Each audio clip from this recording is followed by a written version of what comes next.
Түркістан облыстық мәслихатының депутаты Анарбек Орман Сайрам ауданы Қарабұлақ ауылының тұрғындарымен кездесті. Кездесу барысында депутат ауыл істерінің жалпы жай-күйі туралы білді. Адамдарға не қажет және ол қандай көмек көрсете аламыз деп сұрады. Қарабұлақ ауылында таза ауыз су және табиғи газ мәселесі өткір тұр. Электр қуатының жиі үзілуіне байланысты ауруханада мәселелер бар. Жергілікті жастардың дене шынықтырумен және спортпен айналысатын тиісті инфрақұрылымы жоқ.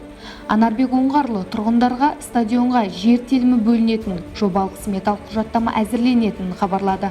Ауруханада бактериологиялық зертхананы электр энергиясымен үздіксіз қамтамасыз ету мәселесі бойынша тиісті мекемелерге өтініш жасалып, облыстық әкімнің атынан депутаттық сауал жолданатынын айтты.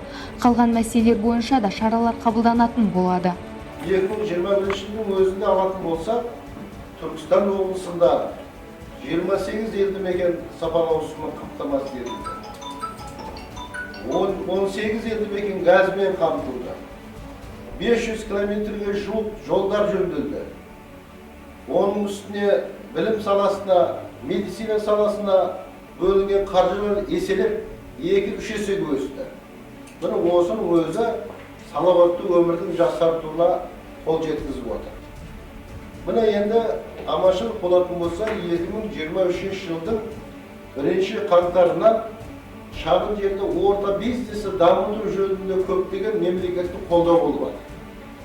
Өздеріңізге белгілі, мынау шаруашылық саласына, агро саласына жеңілдікке несиелер беріліп жатыр.